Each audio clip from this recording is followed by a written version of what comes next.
तर सातारा सरकारी रुग्णालयातील एक धक्कादायक घटना समोर आलेली आहे। जिवंत जन्मलेल्या बाळाला तब्बल 12 तास दूध न पाजता उपाशी ठेवून मारल्याचा गंभीर आरोप करण्यात आला।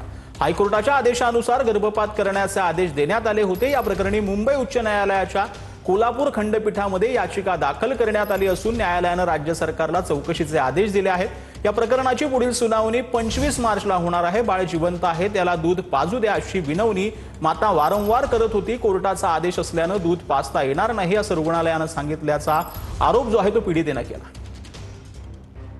तर आमचे प्रतिनिधी कृष्णा सोनारवाडकर आपल्या सोबत जोडले गेलेले आहेत। कृष्णा, खरं म्हणजे हा धक्कादायक प्रकार म्हणावा लागेल, काय अधिक माहिती?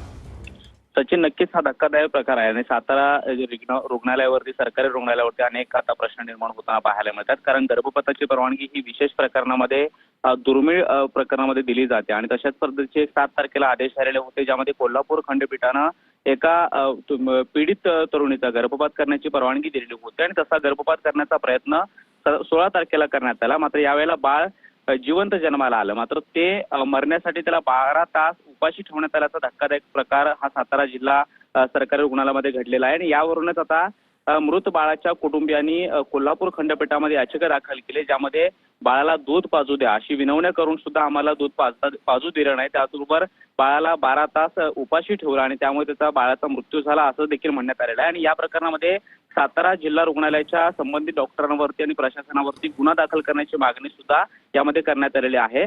कोल्हापूर खंडपीठाने या प्रकरणी सरकारला सर्व प्रकरणाची चौकशी करून उत्तर दाखल करण्याचे आदेश दिले आहेत आणि 25 तारखेला दुपारी पुढील सुनावणी ठेवलेली आहे। त्यामुळे या अशा धक्कादायक प्रकरणामध्ये आता हायकोर्ट काय नेमकी भूमिका घेतं आणि या प्रकरणामध्ये गुन्हा दाखल करण्याची आदेश देतं का हे पाहणं महत्त्वाचं असणार आहे।